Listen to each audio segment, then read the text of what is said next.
السلام علیکم ناظرین، نیو ولاگ کے ساتھ میں ہوں سہیل اقبال بھٹی۔ شہر اقتدار میں آزادی مارچ سے دھرنے تک کا سفر بھی جاری ہے۔ موسم سرما کی شدت کے ساتھ دھرنے کی شرکا وہ بھی رائٹ لیفٹ ہو کر اپنا وقت پاس کرنے کی کوشش کر رہے ہیں، اور دھرنے کے منتظمین اور پلانر گریجولی اپنے اہداف بھی حاصل کرتے جا رہے ہیں، وہ اہداف جو حکومتی مذاکراتی کمیٹی اور رہبر کمیٹی کے اجلاسوں کے مابین اجلاسوں کے دوران زیر بحث نہیں آتے۔ مطلب کچھ ایسے اہداف ہیں جو کہ انڈائریکٹ وہ حاصل کر رہے ہیں، لیکن اس کے ساتھ ساتھ مولانا فضل الرحمان صاحب بدستور چاہتے ہیں کہ وہ کچھ دن مزید اسلام آباد کے اندر قیام کریں، لیکن اس کے ساتھ اس دھرنے کے ساتھ ساتھ وفاقی حکومت بھی کچھ اپنے اہداف حاصل کرنے کے لیے بڑی تبدیلیاں کر رہی ہے، کچھ نئے فیصلے کر رہی ہے۔ وہ کون سے فیصلے ہو رہے ہیں آپ کے ساتھ شیئر کریں گے، اور اس کے ساتھ بیوروکریٹس کیوں پریشان ہیں، یہ تفصیلات بھی آج کی ولاگ میں آپ کے ساتھ شیئر کریں گے۔ تو پہلا ذرا معاملہ ڈسکس کر لیتے ہیں وفاقی حکومت کا اس دھرنے کے شور کے اندر، دھرنے کی پریشانی کے اندر کچھ بڑے فیصلے، جیسا کہ گزشتہ روز آپ کو بتایا تھا کہ حکومت نے رشیا کے ساتھ جو ایک 24 سالہ پرانا تنازع تھا، وہ رشیا جو گرم پانیوں تک رسائی حاصل کرنا چاہتا تھا، جس خواب کے اندر اس کا شرازہ بکھر گیا، اس کے $93 ملین 1996 سے پاکستان نے منجمد کیے ہوئے تھے، اور کافی سالوں سے کوششیں جاری تھیں، اور رشیا کے مطالبے کے اوپر وفاقی حکومت نے بالخصوص پرائم منسٹر کی خصوصی کاوش کے نتیجے میں $93.5 ملین رشیا کو ادا کرنے کی منظوری دے دی گئی ہے۔ اور اپڈیٹ اس کے اوپر یہ ہے کہ اس اقدام کے نتیجے میں رشین کمپنیاں پاکستان کے اندر سرمایہ کاری کرنا چاہتی ہیں، وہ ٹریڈ چاہتی ہیں، وہ دونوں سرمایہ انویسٹمنٹ کا راستہ کھلے گا، اور اس کے ساتھ ٹریڈ کا سلسلہ بھی شروع ہو سکے گا۔ اور رشین گورنمنٹ وہ پلان کر رہی ہے کہ پاکستان کے اندر $8 ارب کی خطیر سرمایہ کاری کی جائے۔ تو یہ وہ ایک بڑی رکاوٹ تھی جو دور ہو گئی ہے، اور آنے والے چند دنوں کے دوران رشیا کی جانب سے بھی پاکستان کے اندر انویسٹمنٹ کے اناؤنسمنٹ ہوگی۔ رشین صدر کے پاکستان کا دورہ متوقع ہے، اور اس کے ساتھ ساتھ آنے والے دنوں کے اندر اطلاعات یہ آ رہی ہیں کہ رشیا کے ساتھ ڈیفنس کے شعبے کے اندر ایک اہم ترین معاہدہ ہوگا، جس کے اندر پاکستان رشیا کے ساتھ ڈیفنس کے شعبے کے اندر بھی ایک بہت پاکستان ایک بڑا پارٹنر بن جائے گا۔ اس کی تفصیلات آنے والے دنوں میں آپ کے ساتھ شیئر کریں گے۔ تو یہ آپ کو کچھ جو گزشتہ روز اپنی سٹوری ایکسکلوسیولی آپ کے ساتھ شیئر کی تھی، جو کہ روزنامہ 92 نیوز میں پبلش ہوئی، اس کی تفصیلات آپ کے ساتھ شیئر کی۔ اب ایک اور وفاقی حکومت، عمران خان صاحب فیصلہ کرنا چاہ رہے ہیں کہ جو حکومت نے عوام کے ساتھ کمٹمنٹ کی تھی، وعدے کیے تھے، ان کی زندگیوں میں بہتری لانے کے، اصلاحات لانے کے، گورننس بہتر بنانے کے، اور معاشی ترقی کا جو خواب دکھایا گیا تھا۔ خان صاحب سمجھتے ہیں کہ وہ 1 سال گزرنے کے باوجود کوئی بڑا بریک تھرو اگر نہیں کر پائے، تو اس کی بنیادی وجہ یہ ہے کہ بیوروکریسی ان کا ساتھ نہیں دے رہی، اور اس کے ساتھ جو ان کے وزراء ہیں، جو موجودہ دور حاضر کے جو چیلنجز ہیں، وزراء اور موجودہ جو ہماری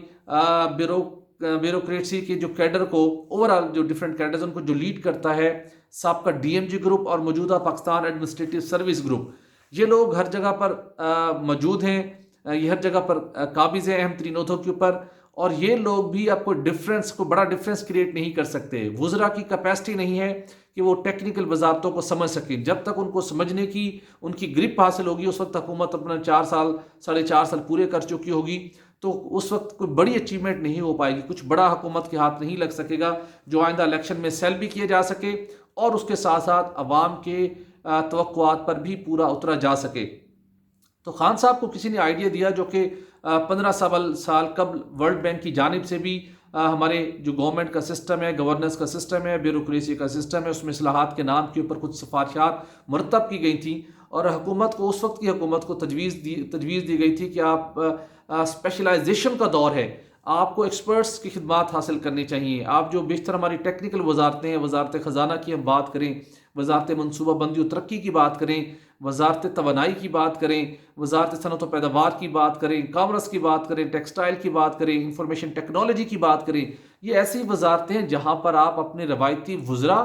اور روایتی پاکستان ایڈمنسٹریٹو سروس کے ذہین فتین جو بیوروکریٹس ہیں، ان کے ذریعے سے آپ کوئی بڑے تبدیلیاں نہیں لا سکتے۔ تو آپ کو out of the box solution کے لیے ایکسپرٹس چاہیے جو لانگ ٹرم پلاننگ کر سکے، جن کی ان شعبوں کے اوپر ایکسپرٹیز حاصل ہو، لہٰذا ایسے لوگوں کی خدمات آپ کو حاصل کرنی چاہیے۔ تو اس سلسلے کے اندر یہ پرپوزل کہیں موجود تھی، لیکن اب اس پرپوزل کو عملی جامہ پہنانے کا شاید وقت آ چکا ہے۔ پرائم منسٹر عمران خان صاحب نے فیصلہ کر لیا ہے کہ اب وہ اپنی جو ان کی کابینہ کا سائز ہے جو 50 کے بھی تجاوز کر چکا ہے، جس کے اندر وفاقی وزراء، state ministers, special assistants, adviser پر مبنی ایک بڑا قافلہ موجود ہے، اب وہ سمجھتے ہیں کہ اس قافلے کا جو آؤٹ پٹ ہے اس کو بڑھانے کے لیے لازمی ہے کہ ٹیکنوکریٹس لانے چاہیے۔ ٹیکنوکریٹس کی ڈیبیٹ تو ہمارے سسٹم میں ایک طویل عرصے سے جاری ہے، اور بہت سی ہماری جمہوری طاقتیں، ہمارے اپوزیشن کی جماعتیں اس خوف میں رہتی ہیں کہ ان کا کردار کہیں کم نہ ہو جائے، اور کوئی ایک مخصوص طاقت ہے، ایک مخصوص پاور آف پلر ہے جو یہ چاہتا ہے کہ ملک کے اندر ٹیکنوکریٹس کا نظام وضع کرنا چاہیے، اس کی بڑی مخالفت کرتے ہیں۔ لیکن یہ مخالفت اپنی جگہ کے اوپر آنے والے دنوں کے اندر بھی شاید اپوزیشن کی جانب سے حکومت کے اس اہم ترین فیصلے پر شاید تنقید بہت زیادہ بڑھ جائے، لیکن پرائم منسٹر عمران خان صاحب نے یہ فیصلہ کر لیا ہے۔ اسٹیبلشمنٹ ڈویژن کی باضابطہ سمری پر منظوری دی جا چکی ہے کہ 15 وزارتوں کے اندر ٹیکنوکریٹس کی خدمات حاصل کی جائیں۔ جی ہاں، ٹیکنوکریٹس جو اپنے شعبے کے اندر مہارت رکھتے ہوں گے، جو انفارمیشن ٹیکنالوجی میں، جو پاور میں، جو پیٹرولیم ڈویژن میں، جو پیٹرولیم ڈویژن کے امور سے متعلق، جو انفارمیشن ٹیکنالوجی، اس کے ساتھ ساتھ منصوبہ بندی و ترقی، کامرس، انڈسٹریز، اس کے ساتھ ساتھ خزانہ، ان سارے شعبوں کے اندر ان کی انٹرنیشنلی ایکسپرٹیز ریکگنائزڈ ہوں، ان کی حکومت خدمات حاصل کرے گی۔ اور آپ کو بتاتے چلیں کہ وقتی طور کے اوپر قومی خزانے کے اوپر بھی اچھا خاصا دباؤ پڑے گا، چونکہ ان ایکسپرٹس کو جو بیسکلی پالیسی سازی کے حوالے سے کلیدی کردار ادا کریں گے، ڈیسیژن میکنگ کریں گے، حکومت کو پلان بنا کر دیں گے، جو عمران خان صاحب چاہتے ہیں، جو ان کی خواہش تھی، جو ان کی قوم سے وعدے تھے، تاکہ ان کو پورا کیا جا سکے۔ یہ وہ لوگ ہوں گے جو دنیا کے مختلف کمپنیز میں، پاکستان کی بڑی کمپنیز میں خدمات سر انجام دے رہے ہیں، ان کی کوالیفیکیشن، ان کی ہائرنگ کا پراپر ایک کرائیٹیریا بنایا جا رہا ہے، اور اس کے ساتھ ان لوگوں کو پرکشش تنخواہوں اور مراعات پر رکھا جائے گا۔ جی ہاں، اسپیشل پے اسکیل ہوں گے، اور ایک اندازے کے مطابق ایسے افراد کی تنخواہ، ماہانہ تنخواہ، ان کی ایکسپرٹیز، ان کی شعبے کی اہمیت کے لحاظ سے 10 لاکھ روپے سے لے کر 20 سے 25 لاکھ روپے تک ہو سکتی ہے۔ تو یہ ایک قومی خزانے کے اوپر وقتی طور کے اوپر بوجھ تو پڑے گا، لیکن عمران خان صاحب اس حوالے سے ہوپ فل ہیں کہ یہ لوگ ڈفرینس کریٹ کر سکیں گے آنے والے دنوں کے اندر۔ یہ وہ لوگ ہیں چونکہ جن کی وجہ سے ان کے وزراء کی جو ناکامیاں ہیں وہ چھپ سکتی ہیں، ان کی وزراء جن محاذ کے اوپر کامیاب نہیں ہو سکے وہ کامیابیاں حاصل کر سکتے ہیں۔ اور یہ اسٹیبلشمنٹ ڈویژن اپنی سمری میں بھی مینشن کیا کہ ہمارا جو موجودہ سیٹ اپ ہے، ہمارے وزراء، اسٹیٹ منسٹرز، ہماری موجودہ بیوروکریسی، اس کی کیپیسٹی نہیں ہے کہ وہ عصر حاضر کے چیلنجز سے نمٹ سکے۔ اس لہٰذا اب ٹیکنوکریٹس لائے جا رہے ہیں گریجولی، جن کے آنے والے دنوں کے اندر حکومتی امور سازی کے اندر ان کا رول بڑھتا ہوا دکھائی دے گا۔ انیشلی تو 15 وزارتوں کا پلان ہے، بعد میں ان کی تعداد میں مزید اضافہ ہوگا۔ اور اس کے ساتھ دوسرا بڑا معاملہ ہے ہماری موجودہ بیوروکریسی کی بے چینی اور اضطراب۔ گزشتہ 10 دنوں کے دوران پاکستان ایڈمنسٹریٹو سروس، وہی سب کا ڈی ایم جی گروپ کے تگڑے بیوروکریٹس نے 2 اہم ترین شخصیات سے ملاقاتیں کر ڈالی ہیں۔ نیب کی کارروائیوں کا سہارا لے کر، نیب کا خوف کا لبادہ اپنے اوپر اوڑھ کر، انہوں نے نہ صرف army chief general Qamar Javed Bajwa سے ملاقات کی، وہاں پر انہوں نے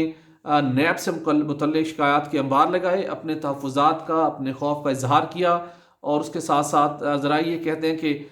گریڈ 22 کی آفیسر ہیں، پی ایس کی گروپ سے ان کا تعلق ہے، رابعہ جویری صاحبہ، انہوں نے سارے معاملے کو لیڈ کیا۔ اور یہ سارے بیوروکریٹس، فواد حسن فاض صاحب، سابق principal secretary to prime minister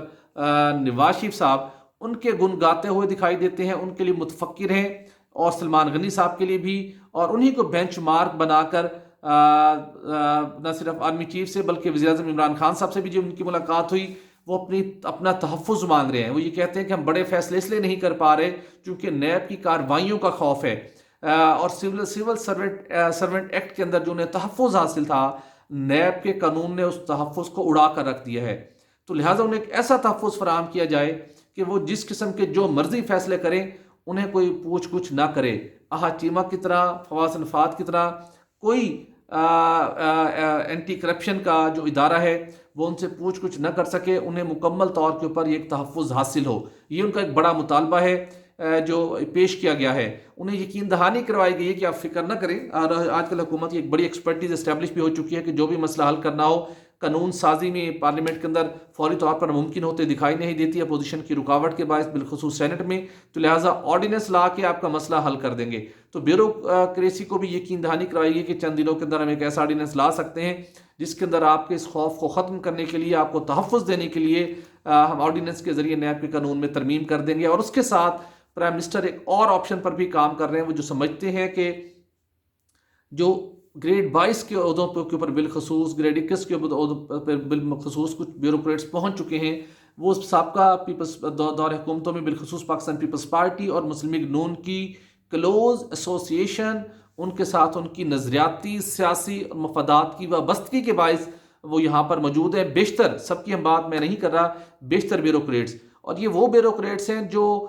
ہر صورت کے اندر انہیں نیب قوانین سے تحفظ بھی اگر فراہم کر دیا جائے، یہ پھر بھی حکومت کے لیے رکاوٹیں پیدا کریں گے، حکومت کو ناکام کرنے کی کوشش کریں گے، لہٰذا ان سے کسی نہ کسی طریقے سے خلاصی حاصل کر لی جائے، ان سے چھٹکارا حاصل کر لیا جائے۔ جی ہاں، یعنی کہ ابھی انہوں نے ریٹائرمنٹ ہونے کے لیے بہت سے بیوروکریٹس ہیں، کسی کے ریٹائر ہونے 2 سال ہیں، کسی کے 3 سال، کسی کے 5 سال، تو وہ لہٰذا ان سے اب چھٹکارا کیسے حاصل کیا جائے، اس پلان پر غور جاری ہے، مشاورت جاری ہے، گولڈن ہینڈ شیک دینا ہے، کون سا قانونی راستہ نکالنا ہے کہ ان کو رخصت کر کے گھر بھیجیں اور ان کی جگہ کے اوپر انڈر سیکٹری کے ایک کنسیپٹ کے تحت مارکیٹ سے کچھ ایکسپرٹس لائے جائیں، جوگین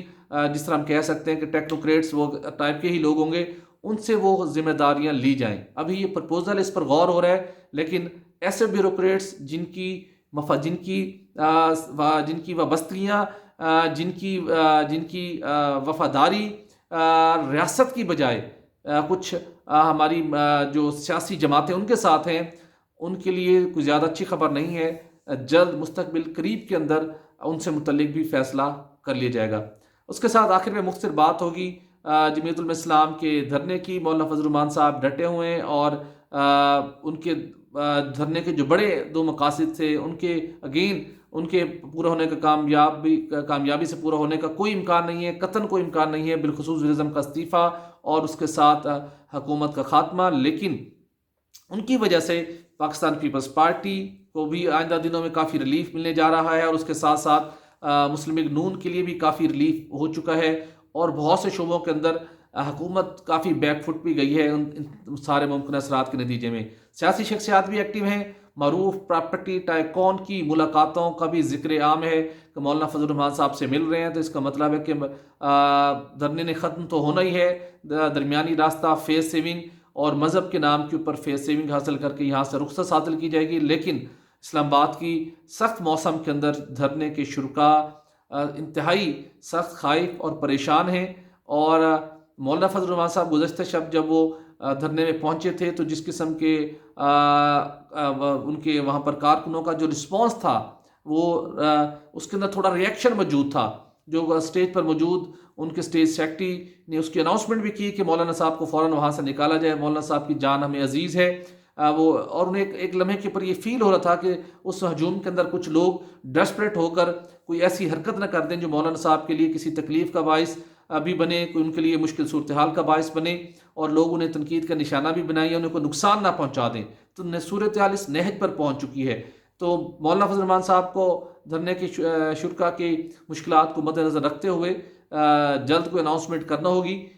لیکن اس کے ساتھ ساتھ مذاکرات کا سلسلہ آج بھی جاری رہے گا۔ مجھے دیجیے اجازت، اپنا اور اپنے ارد گرد کے لوگوں کا خیال رکھیے گا۔ اللہ حافظ۔